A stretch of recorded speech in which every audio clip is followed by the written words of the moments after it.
Bonjour à tous. Le jour où Erika est réellement sortie de prison, de sa prison mentale. Erika est australienne, voilà. Et elle rêve effectivement de soleil, de chaleur. Elle est à l'aise en Australie. C'est son pays tout simplement. Sauf que voilà, elle est informaticienne. Et elle est appelée à voyager pour faire des installations dans des entreprises un peu importantes. Et là voilà, perdue, bloquée dans un pays loin de chez elle, où il fait froid, où on est mal, où elle ne comprend pas les gens parlent pas anglais, en plus c'est affreux. Ce petit pays, c'est la France. Et donc, je ne suis pas en train de dire que la France est un bon pays ou un mauvais pays. Mais c'est fou comment nos pensées nous enferment dans quelque chose qui est très loin de la réalité. Benoît, lui, rêve de découvrir la France. Ça fait des années qu'il souhaite voyager en France. Il n'a souvent pas le temps, il est loin, il est australien.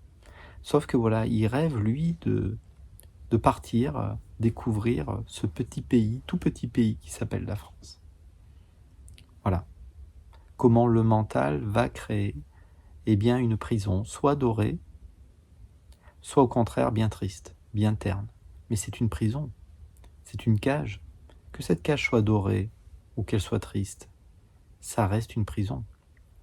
Je n'ai rien contre la pensée positive, mais parfois on est tellement attaché à notre pensée positive, parce qu'on a tellement peur, si on la lâche, de souffrir, qu'on finit par s'éloigner de la réalité.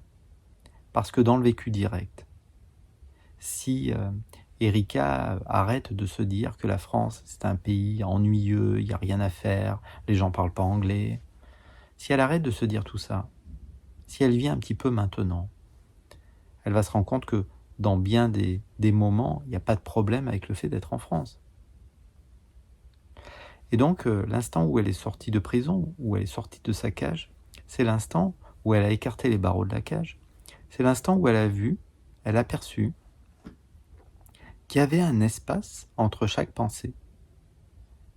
Il est minime, mais il y a un espace. C'est-à-dire, les pensées, elle pense beaucoup, hein. Elle a toujours beaucoup pensé, Erika.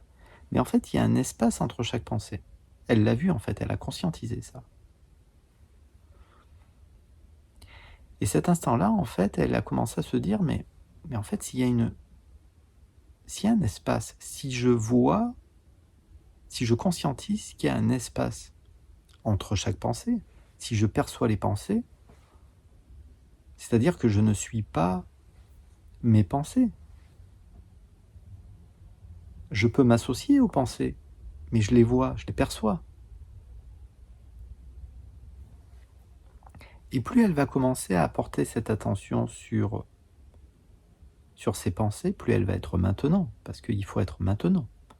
Les pensées nous amènent soit dans le passé, soit dans le futur. Par cette orientation de l'attention, où elle devient plus présente, un peu comme un chat qui guette chacune des pensées, elle commence à se dire, mais attends, cette pensée-là, qui me dit la France est un pays affreusement ennuyeux, c'est une pensée. L'Australie est le plus beau pays du monde, est une pensée. Je peux m'associer à cette pensée. Et dans cette attitude, dans cette présence, parce qu'elle ne suit plus chacune de ses pensées, curieusement, cet espace entre chaque pensée commence à grandir. Et lentement, elle commence à trouver un silence, une présence, une tranquillité, une joie. Peu importe le lieu où elle est, parce que dans 15 jours, elle sera en Autriche. En fait, elle se rend compte que la pensée qui dit « je suis en Autriche », je suis en France, je n'aime que l'Australie. C'est une pensée, c'est un concept. Et ce n'est pas la vérité en plus, on ne souffre pas pour la vérité. Parce que si on souffrait pour la vérité, ça voudrait dire que tout le monde aime l'Australie et déteste la France. Et c'est très loin d'être le cas. Surtout que Benoît, lui, qui rêve de venir en France, a envie de quitter l'Australie parce qu'il s'y ennuie. Donc, le mental et on le croit si vrai, on croit si vrai, tout ce qui se raconte au niveau mental n'est qu'un point de vue. Et l'énéagramme, c'est aussi pourquoi je partage à ce niveau-là, met en lumière d'un seul coup, de manière très directe, un peu brutale entre guillemets, tout ce que l'on croit être la vérité, et qui n'est qu'une focalisation. L'énéagramme met en lumière les barreaux de la cage. Et plus elle va être présente, Erika, et plus elle va se rendre compte que cette prison mentale, cette prison qu'elle jugeait être la France, n'est qu'une prison mentale. Elle se dit, voilà, la France, c'est ennuyeux, les gens parlent pas anglais, la nourriture n'est pas bonne, il fait froid, des fois il fait chaud, je comprends pas ce pays, c'est trop loin de chez moi, c'est nul l'Europe. Mais ça, c'est une prison illusoire. Parce qu'à partir du moment où je peux percevoir qu'il y a un espace entre moi et la pensée, ça veut dire que je ne suis pas rattaché à la pensée. Je peux toujours m'attacher à la pensée, alors dans ce cas-là, on pourrait dire je pense donc je suis, pourquoi pas, mais dans mon vécu au plus intime de moi-même, et on peut tous s'en rendre compte. Quand on conduit par exemple, on voit bien que les pensées émergent tout seules. On peut bien voir qu'il y a un espace entre moi et la pensée. Je perçois la pensée. Je perçois donc je suis. Et cette étape est curieuse, cet instant où on va réussir à prendre de plus en plus de recul avec les pensées, parce que les pensées émergent toutes seules. Vous pouvez toujours effectivement constater que les pensées émergent toutes seules. Quand vous êtes au volant par exemple, mais ça pense tout seul. Vous pouvez créer quelques pensées, on va le faire. Mais pourquoi on crée ces pensées-là et pas d'autres pensées à la place ?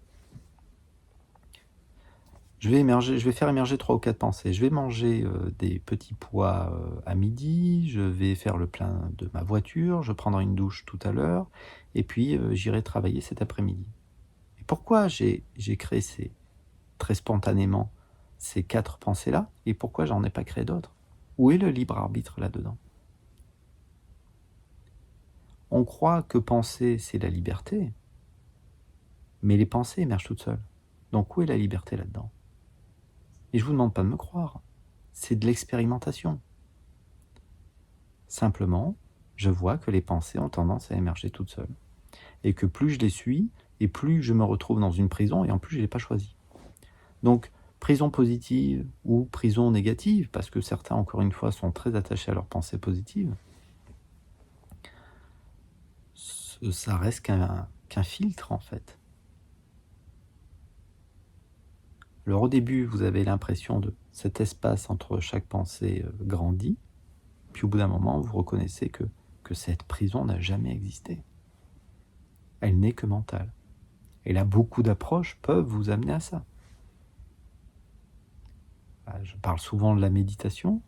Neti Neti vous permet ça aussi, si vous connaissez. Voilà. Et donc, tant que je pense que le contenu de mes pensées, c'est 100% de la vérité, bah tant mieux, parce qu'il n'y a aucune obligation. Mais si on revient un instant à l'énéagramme, parce que je partage aussi au niveau de l'énéagramme, c'est une invitation à regarder la cage,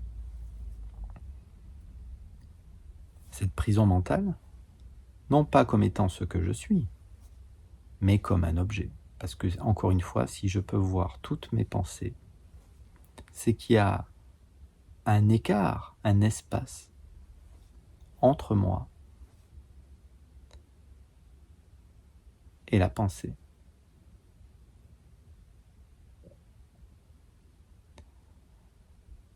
Peut-être à bientôt. Au revoir.